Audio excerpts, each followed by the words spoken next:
The hidden cost of being emotionally weak. You're scrolling through your phone at 2 a.m., feeling that familiar knot in your stomach. Maybe it's your ex's new relationship status, a coworker's promotion, or just the general anxiety that seems to follow you everywhere. You tell yourself you're fine, but deep down, you know the truth. Your emotions are running your life and it's making you pathetic. I know that word stings. Pathetic. Nobody wants to be called that. But here's what most people don't realize. Being pathetic isn't about being weak or worthless as a person. It's about letting your emotions control you instead of the other way around. It's about being tossed around by every little thing that happens, like a leaf in a hurricane. Think about the last time something didn't go your way. Maybe someone cut you off in traffic, your boss criticized your work, or a friend canceled plans last minute. How long did you let it ruin your day? How much mental energy did you waste replaying the situation, getting angrier each time? That's what I'm talking about. That's the hidden cost of being emotionally weak. The ancient Stoics had a word for people who had mastered their emotions. They called it achieving apatheia. Now, before you think I'm telling you to become some emotionless robot, hold on. This isn't about killing your feelings or pretending you don't care about anything. The Stoics weren't interested in turning people into statues. They were interested in something much more powerful. Teaching people how to feel emotions without being destroyed by them. Here's what's really costing you.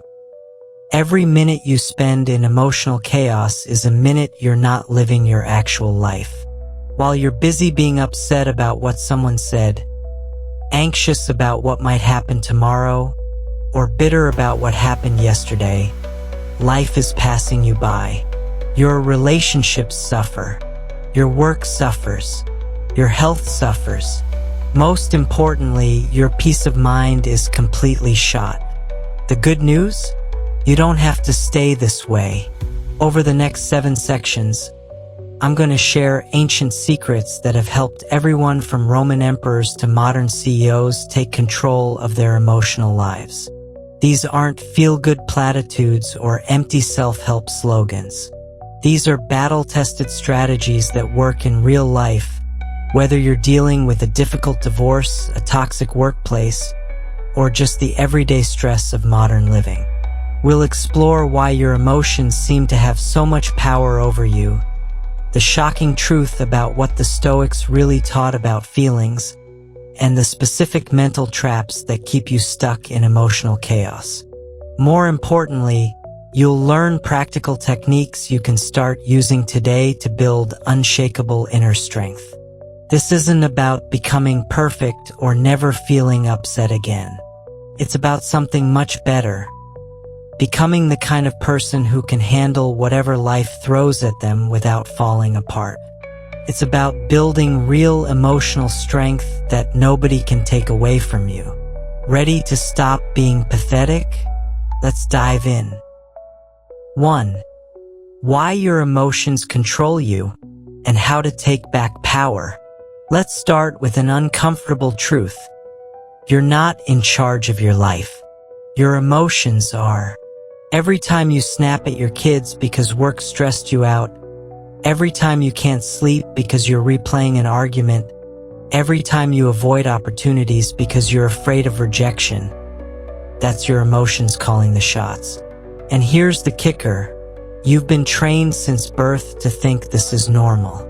Society tells us to follow our hearts, trust our feelings, and be true to our emotions.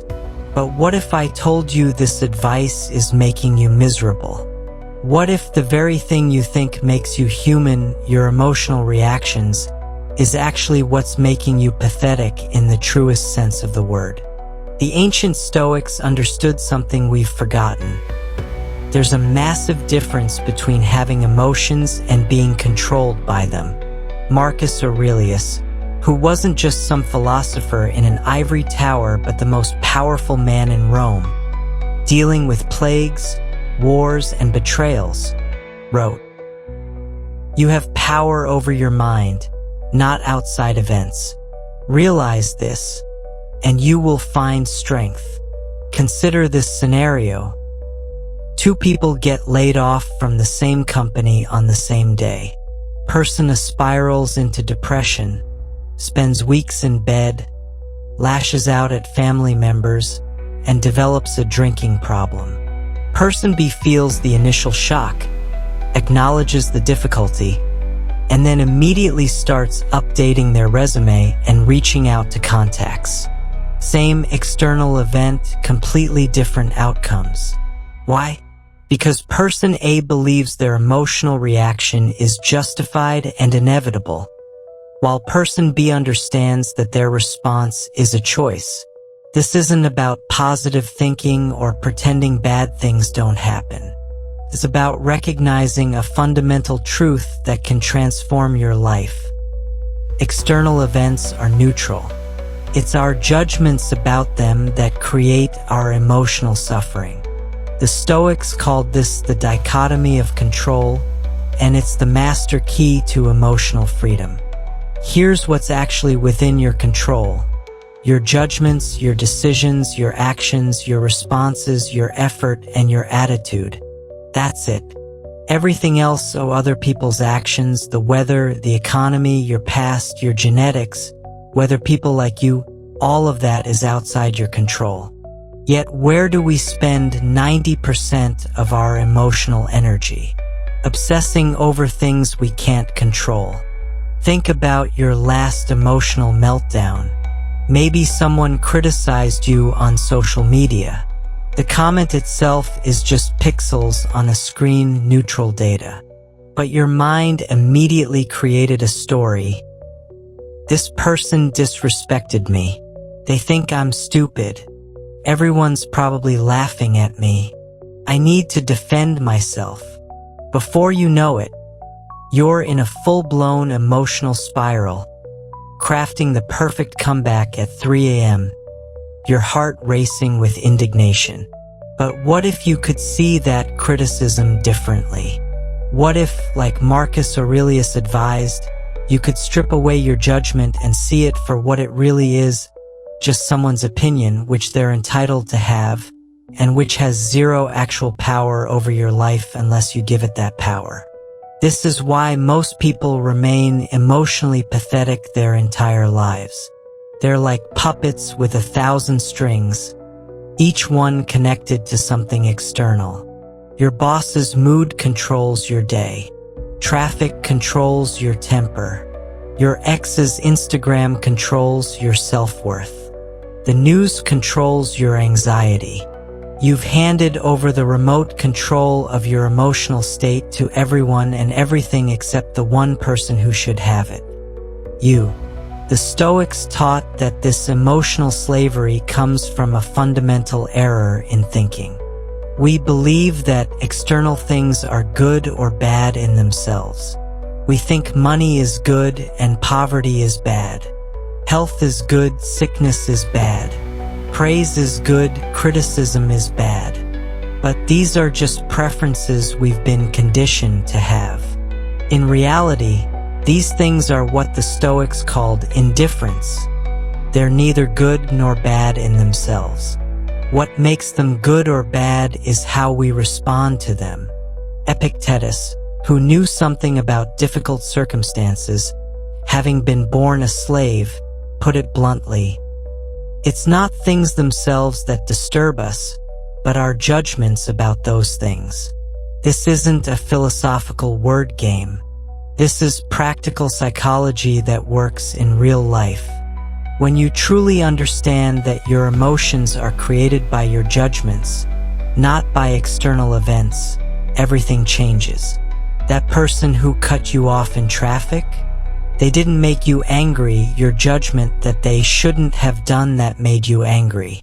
Your partner forgetting your anniversary, that didn't make you sad. Your interpretation that it means they don't care made you sad. This might sound like I'm blaming you for your emotions, but it's actually the opposite. I'm telling you that you have far more power than you think. If your emotions come from your judgments and you can change your judgments, then you can change your emotions. You can take back control. The path forward isn't to become some unfeeling robot. It's to become like those ancient Stoics who faced lions in the arena, ruled empires, and endured slavery, all while maintaining their inner peace. They felt the full range of human emotions, but they weren't enslaved by them. They had achieved what every human being secretly wants: freedom from the tyranny of their own emotional reactions. This is your choice. Remain a slave to every external trigger, or learn to master your responses. The power has always been yours. The question is, are you ready to take it back? 2. The shocking truth about Stoics and emotions. Here's what everyone gets wrong about Stoicism. They think it's about becoming an emotionless robot who doesn't care about anything or anyone. You've probably heard someone say, "Just be stoic about it," meaning shut down your feelings and tough it out. This misconception is so widespread that it's literally killing people's interest in one of the most powerful philosophies ever developed. The truth? Real Stoics feel everything. They just don't let those feelings destroy them. Let me share a story that blows this myth wide open. The Roman author Aulus Gellius wrote about a Stoic philosopher traveling by ship when a violent storm hit. This wasn't just some rough waves. This was a full-blown tempest that had seasoned sailors praying to whatever gods they believed in. And this philosopher, this supposed master of emotional control, he turned pale. His hands trembled. Fear was written all over his face. The other passengers, once the storm passed, mocked him relentlessly. "Some Stoic you are," they laughed. "We thought you were supposed to be above such emotions." The philosopher's response changed everything I thought I knew about Stoicism. He pulled out a book by Epictetus and showed them a passage that essentially said, "Even the wise person's mind will have initial, involuntary responses to danger. The difference is what happens next." You see, when that ship was being tossed around like a toy, everyone on board experienced the same initial fear response. Their hearts raced, their palms sweated, their minds screamed, "Danger!" This is human nature, hardwired into us over millions of years of evolution. The Stoics called these initial reactions first impressions or proto-emotions. They're as natural and unavoidable as blinking when something flies toward your face. But here's where the Stoic philosopher differed from everyone else on that ship. While they continued to panic, feeding their fear with thoughts like, "We're all going to die," and "This is terrible," and "Why did I ever get on this cursed ship?" he did something different. He acknowledged the fear, then examined it rationally. He reminded himself that death comes to everyone eventually, that he had no control over the storm, and that panic would only make things worse. Within moments, while others were still wailing, he had returned to a state of calm. This is the shocking truth about Stoics and emotions. They're not trying to eliminate feelings. They're mastering the space between feeling and reaction. They're interrupting the automatic program that turns a flash of anger into hours of rage, or a moment of sadness into weeks of depression. Think about your own life. Someone cuts you off in traffic, and you feel that instant flash of anger. That's natural. It's your proto-emotion. But what happens next? Most people immediately start building a case. "What an idiot! People have no respect anymore. This always happens to me. Before you know it, that split second of irritation has become a 20-minute rant that ruins your morning and probably your passengers too. A practicing Stoic feels that same flash of anger. The difference? They recognize it for what it is, a natural human response to a perceived slight. Then they choose not to feed it. They might think, that person could be rushing to the hospital, or simply, their driving has nothing to do with my peace of mind. The emotion came and went like a wave, without destroying their inner calm. Seneca, one of Rome's most powerful statesmen and a Stoic philosopher, explained this beautifully. Every new thing excites the mind, but a mind that seeks truth turns from the new and superficial to the old and profound. He's saying that while our emotions react to every new stimulus, every insult, every setback, every piece of bad news, wisdom lies in not being controlled by these reactions. This isn't about suppression. Suppressing emotions is like holding a beach ball underwater. Eventually, it's going to explode upward with even more force. The Stoics understood this. They knew that pretending not to feel was not only impossible but dangerous. Instead, they developed techniques to process emotions healthily and quickly without letting them take over. Modern psychology has actually proven the Stoics were right. Studies show that people who try to suppress emotions experience more psychological distress, not less. Meanwhile, those who acknowledge their emotions but choose their responses, exactly what the Stoics taught, report higher levels of well-being and life satisfaction. The Stoics even had different categories for healthy versus unhealthy emotional responses. They recognized that feeling concern for a sick child is natural and good, but letting that concern spiral into paralyzing anxiety helps no one.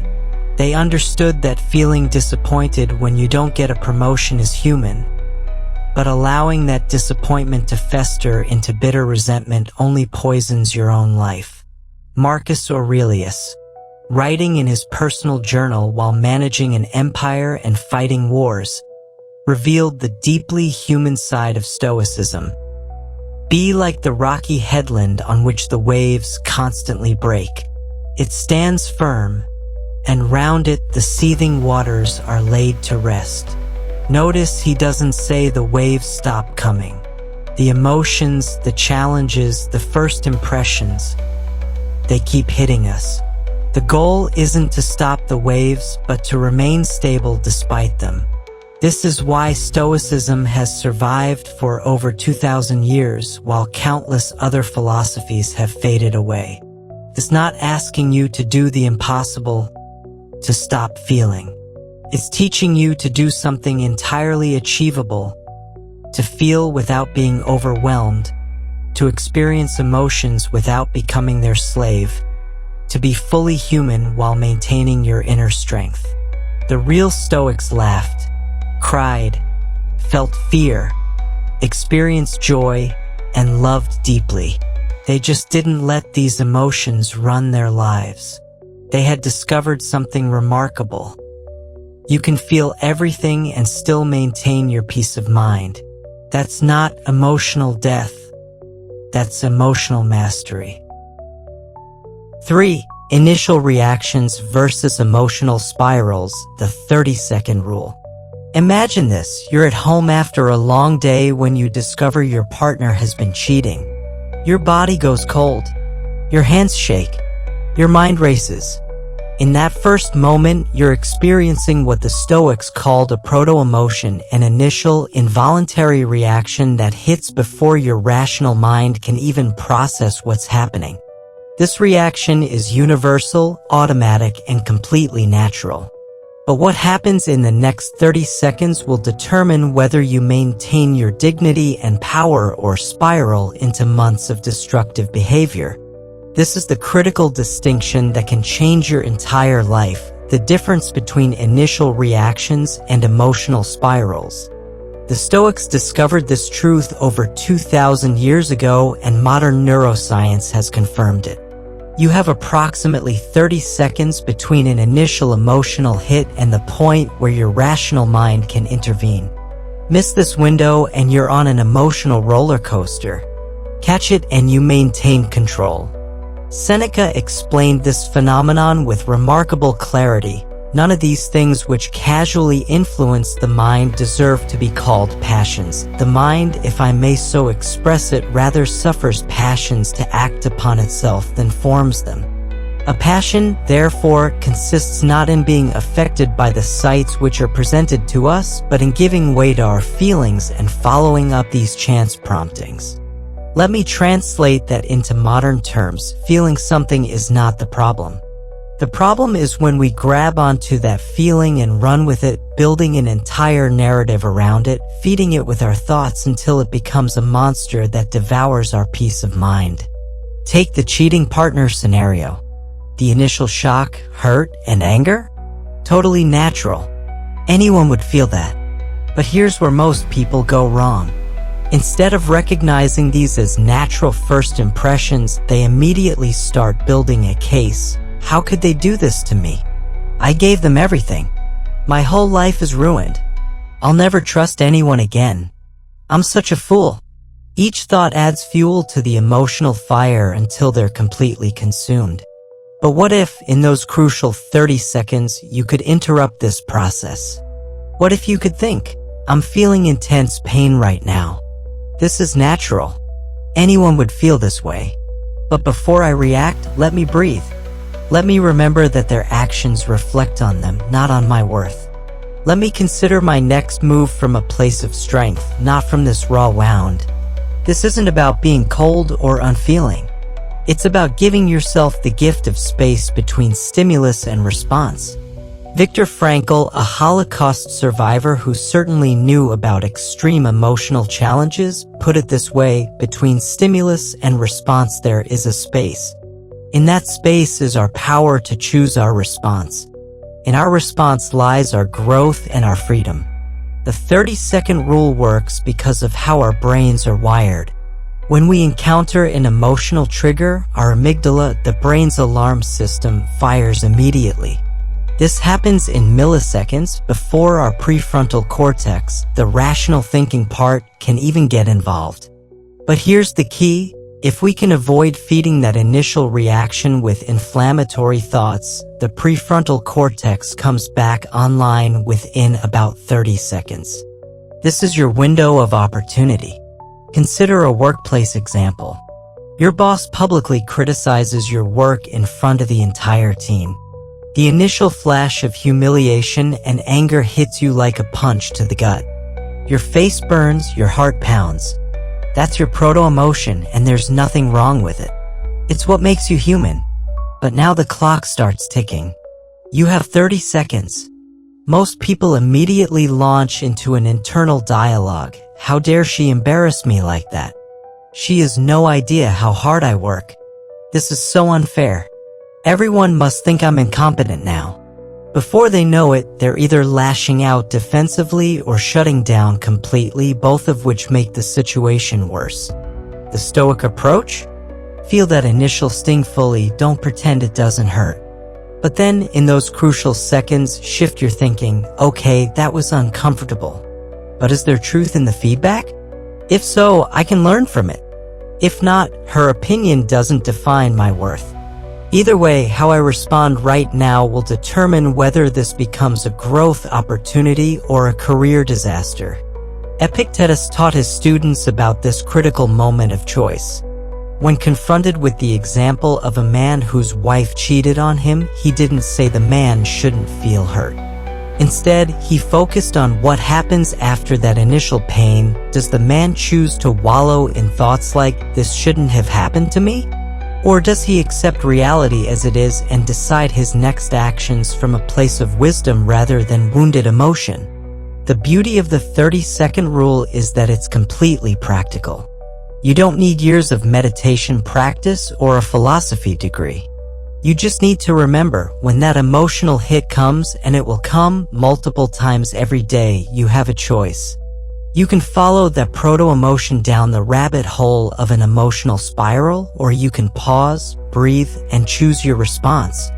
This single skill can transform every area of your life. Road rage becomes a momentary irritation instead of a dangerous confrontation. Disappointment becomes useful information instead of a crushing defeat. Fear becomes a signal to pay attention instead of a paralyzing force. You still feel everything, you're just no longer controlled by what you feel. The next time you feel that emotional punch, remember, the first reaction isn't your fault, but the second one is your choice. You have 30 seconds to decide who's in charge, your emotions or you. Choose wisely, because those 30 seconds determine whether you're emotionally powerful or emotionally pathetic. 4. The first two emotional traps: distress and fear. Let me tell you about two emotions that are probably ruining your life right now: distress and fear. These aren't just feelings, they're traps that keep millions of people stuck in misery, unable to enjoy the present or face the future. The Stoics identified these as two of the four main passions or destructive emotions that make us pathetic. Understanding how they work is the first step to escaping their grip. Let's start with distress, the emotion that makes you hate your current reality. You know that feeling when you're stuck in traffic, late for an important meeting, watching the minutes tick by while your blood pressure rises? That's distress. It's the voice in your head screaming, "This shouldn't be happening. This is terrible. Why does this always happen to me?" It's the emotion that makes you believe the present moment is your enemy.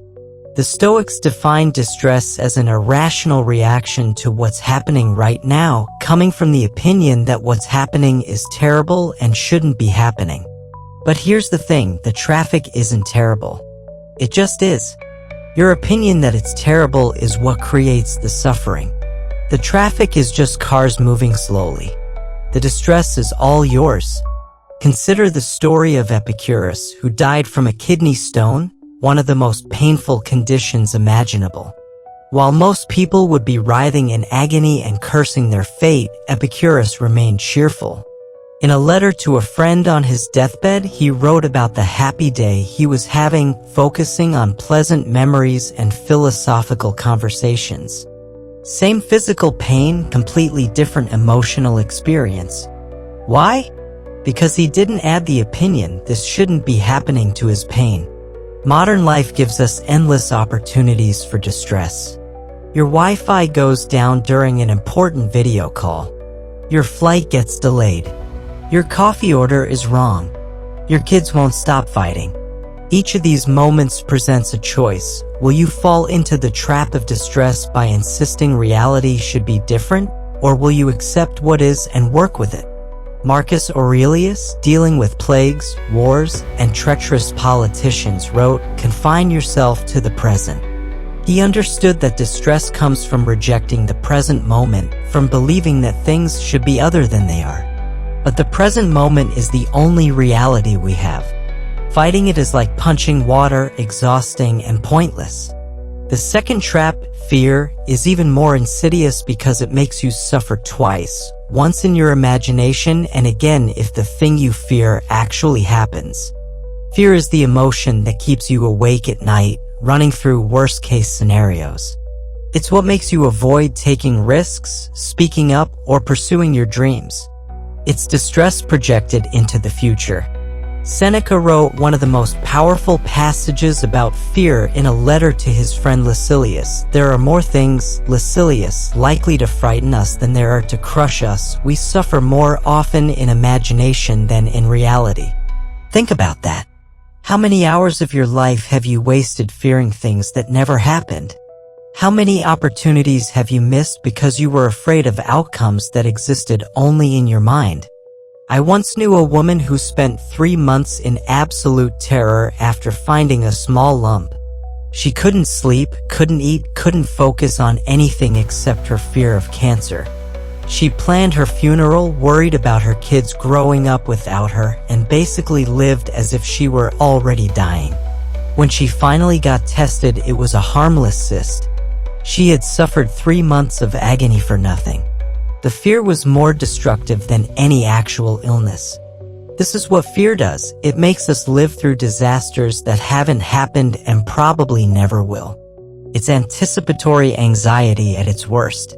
You're afraid of losing your job, so you perform poorly because you're anxious, which actually increases your chances of being fired. You're afraid of rejection, so you never ask anyone out, guaranteeing you'll stay alone. Fear becomes a self-fulfilling prophecy. The Stoics had a powerful practice for dealing with fear called premeditatio malorum, or the premeditation of evils. Instead of trying to avoid thinking about bad things, they would deliberately imagine them happening, then ask, then what? Lost your job? Then what? You'd find another one. Lost your health? Then what? You'd adapt and find meaning in new ways. The worst happened? Then what? Life goes on, or it doesn't, but fearing it changes nothing. Both distress and fear share a common root, the belief that external circumstances determine our well-being. When we're distressed, we believe our current circumstances are intolerable. When we're fearful, we believe future circumstances could destroy us. Both are lies we tell ourselves. The truth is that circumstances are neutral. It's our judgments about them that create suffering. A rainy day isn't good or bad, it's just water falling from the sky. Whether it ruins your picnic or waters your garden depends entirely on your perspective. The Stoics understood this deeply, which is why they could maintain equanimity whether they were emperors or slaves, healthy or sick, praised or condemned. Breaking free from distress and fear doesn't mean becoming passive or resigned. It means seeing clearly. When you're not wasting energy on distress about what is or fear about what might be, you have tremendous power to actually deal with reality effectively. You can navigate traffic calmly while finding alternate routes. You can prepare for possible challenges without being paralyzed by anxiety.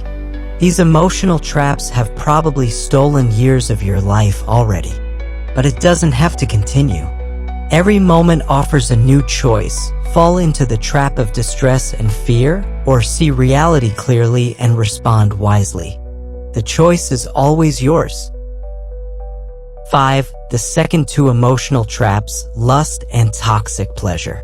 Now we need to talk about the two emotional traps that modern society actually encourages, lust and toxic pleasure. These are the emotions that advertising agencies worth billions exploit every single day. They're the reason you can't stop scrolling through social media, why you buy things you don't need, and why no achievement ever feels like enough. The Stoics saw these coming from miles away, and their warnings are more relevant now than ever. Let's be clear about what the Stoics meant by lust. They weren't just talking about sexual desire. They meant any irrational craving for something in the future, that constant, gnawing want that pulls you away from the present moment. It's the voice that says, I'll be happy when I get that promotion, or life will be perfect once I buy that house, or everything will be better when I find the right person. The Stoics described lust as the irrational desire for things we want and could obtain in the future. Notice that word irrational. There's nothing wrong with having preferences or working toward goals. The problem comes when we become enslaved to these desires, when our happiness becomes dependent on getting what we want.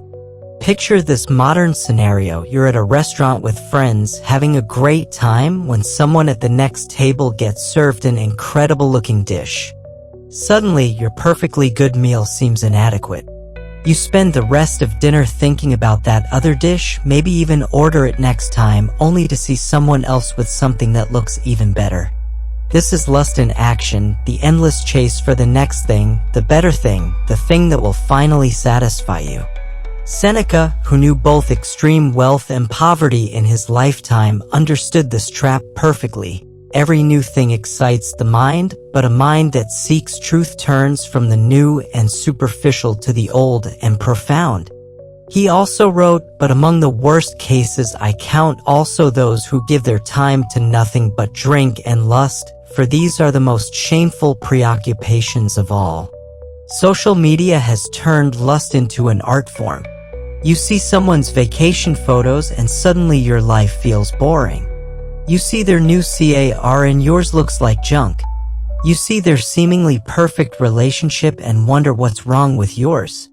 Each scroll feeds the beast of desire, making you want what you don't have instead of appreciating what you do have. The real tragedy of lust is that it's never satisfied. Get the promotion and now you want the corner office. Get the corner office and now you want to be CEO. It's what the Stoics called being like a donkey following a carrot on a stick, always moving, never arriving, exhausted from the constant chase.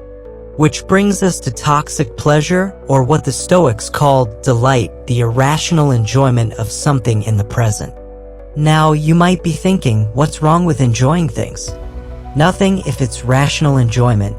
The problem comes when we become dependent on these pleasures, when we need constantly increasing doses to feel the same satisfaction. Think about your relationship with your phone. That little dopamine hit when you see a notification. The pleasure of likes and comments. The satisfaction of a text from someone you're interested in. These seem harmless, but notice what happens when the notifications stop. Notice the anxiety when your post doesn't get enough likes. Notice how you need to check your phone more and more frequently to get the same feeling. This is toxic pleasure in action. What started as enjoyment becomes addiction. The Stoics saw this pattern everywhere, with food, wine, entertainment, praise, even exercise. The initial pleasure leads to craving when it's absent, which leads to needing more to achieve the same effect, which leads to a bottomless pit of desire. Marcus Aurelius, who had access to every pleasure the Roman Empire could offer, wrote, "How much trouble he avoids who does not look to see what his neighbor says or does, but only to what he does himself." He understood that comparison feeds both lust and toxic pleasure. We want what others have and feel good when we have what others want. The modern world is essentially a toxic pleasure delivery system. Streaming services that automatically play the next episode. Games are designed to trigger just one more level syndrome. Food engineered to hit every pleasure receptor. Shopping apps that make buying as frictionless as possible. Each hit of pleasure creates the need for the next one, keeping us trapped in an endless cycle. Here's the brutal truth. Lust and toxic pleasure work together to keep you perpetually dissatisfied. Lust makes you crave what you don't have. When you get it, toxic pleasure gives you a brief high. Then the high wears off and lust kicks in again for the next thing. It's a hamster wheel that millions run on their entire lives. The Stoics had a simple but powerful solution: moderation and gratitude. Epictetus used the metaphor of a banquet. It's like a banquet with dishes going around. If something tasty stops in front of you, take some if you want. If it hasn't reached you yet, don't grab for it. If it misses you entirely, don't make a fuss. This doesn't mean living without pleasure or ambition. It means not being controlled by them. Enjoy your coffee without needing it to be the perfect artisanal blend. Appreciate your car without constantly shopping for an upgrade. Take pleasure in your achievements without immediately fixating on the next goal. The alternative to lust isn't having no desires, it's having rational desires that don't control you. The alternative to toxic pleasure isn't joylessness, it's sustainable satisfaction that doesn't require constant escalation. When you escape these traps, you discover something amazing: contentment. Not the fake contentment of having everything you want, but the real contentment of wanting what you have. These emotional traps are probably the hardest to escape because society actively pushes you into them. But once you see them clearly, you can't unsee them. And that's the first step toward freedom. 6. Replace destructive emotions with these power moves. Here's something that will blow your mind. The Stoics didn't want you to become an emotionless zombie. They actually had a whole system of positive emotions to replace the destructive ones. These aren't just feel-good alternatives. They're powerful mental states that successful people have been using for centuries to build unshakable confidence and peace of mind. The best part? You can start using them today. The Stoics called these positive emotions eupathii, or good emotions. Unlike the passions that make you pathetic, these emotions are based on accurate judgments about reality.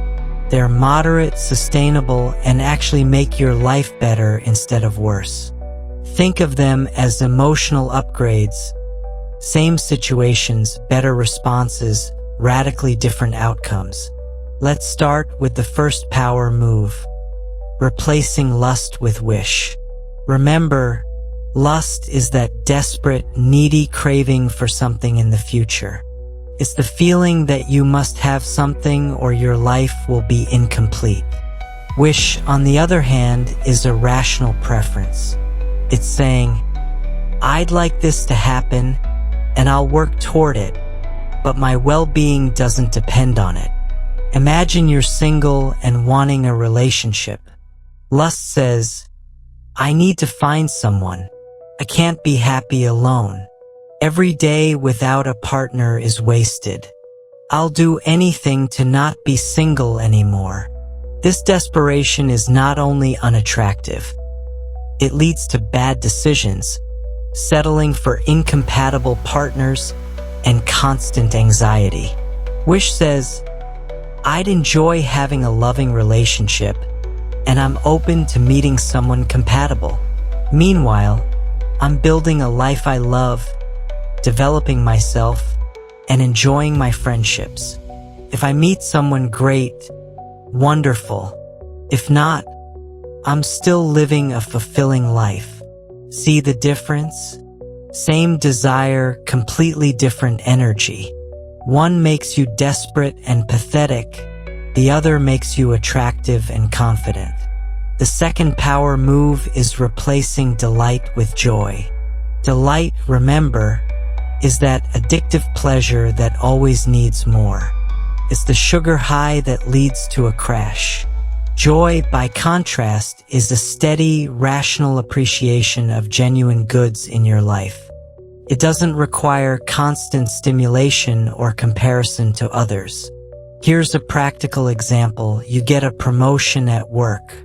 Delight reacts like this. Yes, I'm amazing. Take that. Everyone who doubted me. I can't wait to update LinkedIn and see everyone's reactions. This is the best day ever. It's intense but shallow, and it fades quickly, leaving you craving the next achievement. Joy responds differently. This is excellent. My hard work is being recognized, and I'll have new opportunities to contribute and grow. I'm grateful for this while understanding that my worth isn't determined by my job title. This emotion is calmer but deeper. It lasts longer and doesn't leave you empty afterward. Marcus Aurelius demonstrated this perfectly. As Emperor of Rome, he had access to every pleasure imaginable. Yet his writings show a man who found joy in simple things. The sunrise, doing his duty well, the opportunity to practice virtue. He wrote, "Very little is needed to make a happy life. It is all within yourself, in your way of thinking." The third power move is replacing fear with caution. Fear, as we've discussed, is that irrational anxiety about future possibilities that paralyzes you. Caution is its rational cousin, a sensible awareness of potential challenges that leads to preparation, not paralysis. Consider this scenario. You're starting a business. Fear says, what if I fail? What if I lose all my money? What if people laugh at me? What if I can't handle it? Maybe I should just forget the whole thing. Fear keeps you stuck, playing small, avoiding risks that could lead to growth. Caution says, starting a business has risks. Let me research thoroughly, create a solid plan, save an emergency fund, and start small to test my concept. I'll prepare for challenges while moving forward. Caution is wise without being cowardly. It takes appropriate action without being reckless. Seneca, who was not only a philosopher but also one of Rome's wealthiest businessmen, embodied this principle. He wrote, "Every new beginning comes from some other beginning's end." He took calculated risks, prepared for setbacks, and built tremendous success without being paralyzed by fear. Now here's the kicker. Notice there's no positive replacement for distress.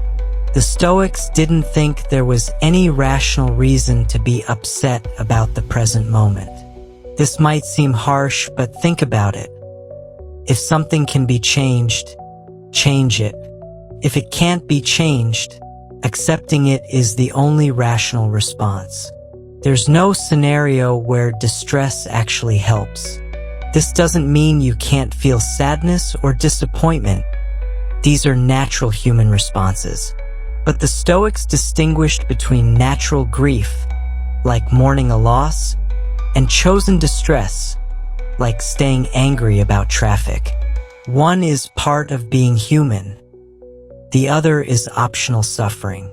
The key to making these emotional replacements work is practice. You can't just read about them and expect instant transformation. Like building physical muscle, building emotional strength takes repetition. Every time you catch yourself in lust, consciously shift to wish. When you notice fear arising, ask yourself what cautious preparation would look like. When delight threatens to carry you away, ground yourself in sustainable joy. Epictetus gave his students a practical exercise. When you are about to meet someone, say to yourself, "This person may insult me." Then you won't be surprised or disturbed if it happens. This isn't pessimism. It's emotional preparation. By considering possibilities rationally, caution instead of fear, you maintain your equilibrium regardless of what happens. These power moves aren't about suppressing your humanity. They're about expressing it more skillfully. Think of it like upgrading from a flip phone to a smartphone. Same basic function, vastly superior execution. You still feel, want, enjoy, and prepare. You just do it in a way that enhances your life instead of destroying your peace of mind. 7. Your daily training plan for unshakable calm. Let's get real for a moment. Reading about Stoic philosophy is like reading about fitness. Interesting, but useless unless you actually do something with it. You need a practical, daily training plan that builds your emotional strength the same way a gym routine builds physical strength. The good news? The Stoics left us a complete training system that you can start using immediately. No special equipment required. The foundation of your training is what the Stoics called amor fati, love of fate. This doesn't mean being passive or pretending bad things are good. It means accepting reality as your training ground. Epictetus put it perfectly. Don't demand that things happen as you wish, but wish that they happen as they do happen, and you will go on well. Here's your first daily exercise, the morning acceptance practice. Before you check your phone, before you even get out of bed, spend 2 minutes thinking about what might go wrong today. Not to stress yourself out, but to prepare mentally. Traffic might be terrible. Your boss might be in a bad mood. The weather might ruin your plans. Then say to yourself, if any of these things happen, they're opportunities to practice my Stoic principles. I accept in advance whatever today brings. This simple practice inoculates you against distress. When challenges arise, and you've already accepted them. You're not caught off guard. You're ready. One of my readers started doing this and told me, "It's like I've been playing life on hard mode, and someone just showed me the controls." Next comes the banquet mentality, Epictetus's brilliant metaphor for life. He said, "It's like a banquet with dishes going around. If something tasty stops in front of you, take some if you want. If it hasn't reached you yet, don't grab for it. If it misses you entirely, don't make a fuss." Here's how to practice this. Throughout your day, treat everything, opportunities, compliments, setbacks, criticisms, like dishes at a banquet. When good things come your way, enjoy them without clinging. When they pass by, let them go without chasing. This trains you to engage with life without desperation or neediness. Try this at lunch today. Whether you're eating a gas station sandwich or a gourmet meal, practice gratitude without attachment. Enjoy what you have without needing it to be different. This small practice builds the muscle of contentment that will serve you in much bigger situations. Now for the 4 inner qualities you need to develop. Think of these as your emotional armor against the 4 destructive emotions we discussed earlier. Each one requires specific daily training. Self-control against lust and desire every day. Deliberately deny yourself something small that you want. Skip dessert. Take a cold shower. Walk past your favorite coffee shop without going in. This isn't about punishment. It's about proving to yourself that you're in charge, not your desires. Seneca used to practice voluntary poverty, sleeping on the floor and eating plain food, just to prove to himself that losing his wealth wouldn't destroy him. Start small. Today, when you feel the urge to check social media, wait 5 minutes. Tomorrow, wait 10. Build your self-control muscle gradually. As Marcus Aurelius wrote, "You have power over your mind, not outside events. Realize this, and you will find strength." Optimism and endurance against distress. This isn't fake positivity. It's training yourself to find the useful angle in any situation. When something goes wrong, force yourself to find one potential benefit. Stuck in traffic? Extra time for that podcast. Project failed? Valuable data about what doesn't work. Got criticized? Free feedback for improvement. Practice the silver lining protocol. For every complaint that comes out of your mouth today, follow it immediately with, "But at least," or "which means I can." This rewires your brain to automatically look for opportunities in obstacles. It's not denial, it's strategic thinking. Courage against fear every day. Do one small thing that scares you. Send that email you've been avoiding. Have that difficult conversation. Share an opinion that might be unpopular. Courage isn't the absence of fear. It's action despite fear.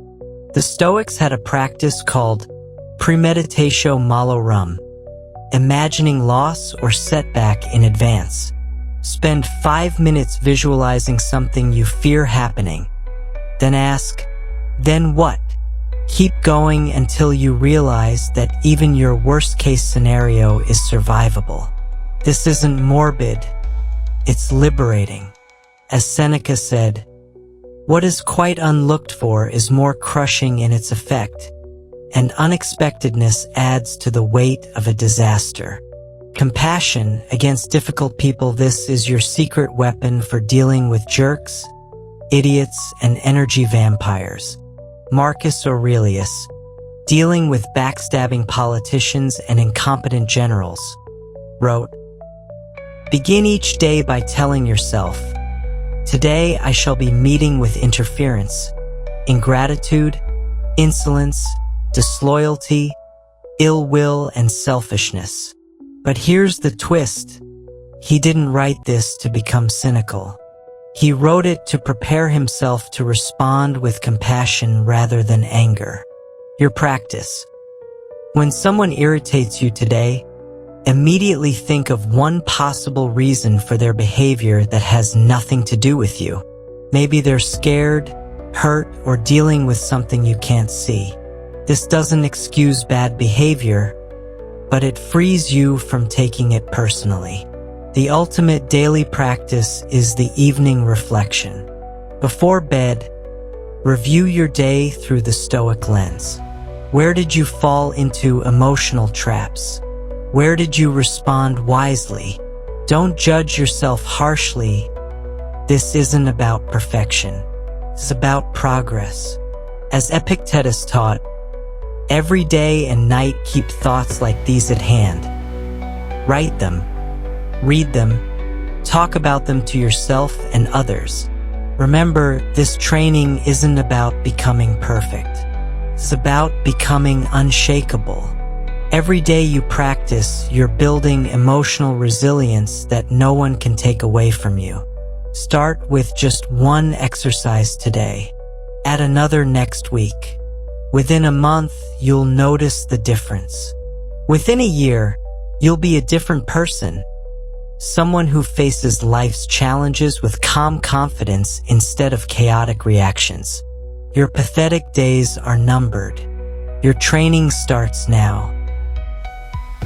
Your pathetic days are over. We've just walked through 2,000 years of battle-tested wisdom, and now you stand at a crossroads.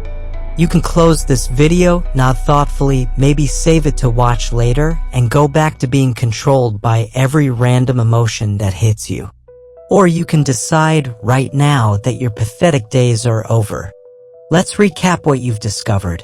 You learned that being pathetic isn't about weakness, it's about letting emotions control your life.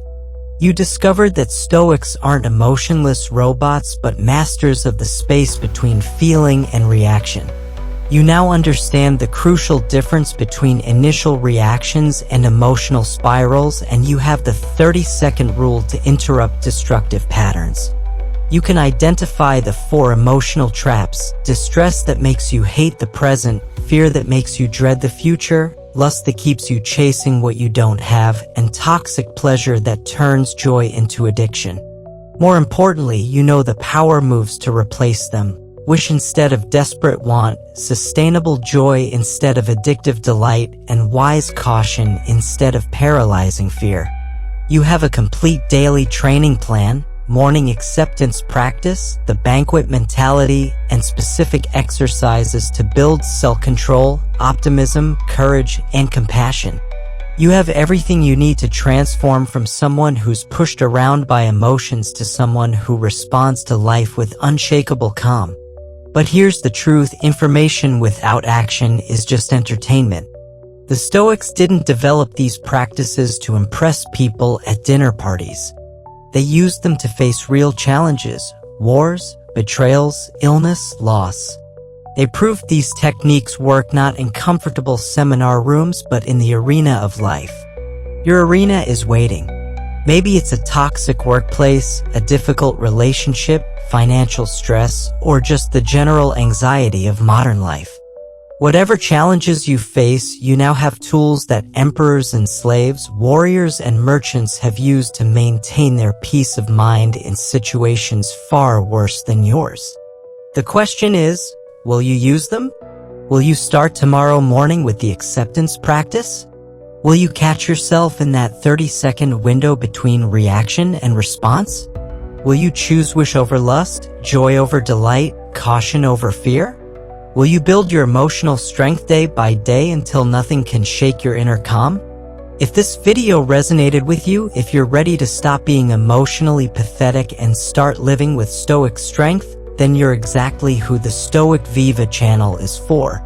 We're building a community of people who refuse to be victims of their emotions, who choose wisdom over chaos, strength over weakness, peace over drama. Hit that subscribe button and join thousands of others on this journey. Like this video if it opened your eyes to what's possible. Share it with someone who needs to hear this message. We all know someone trapped in emotional chaos who could use these tools. And drop a comment below telling us which emotional trap hits you the hardest. Let's support each other in this training. Remember, Marcus Aurelius had the same 24 hours you do. Epictetus faced bigger challenges. Seneca dealt with worse people. They didn't have special powers, they had practices. Now you have them too. Your pathetic days are over. Your Stoic journey begins now.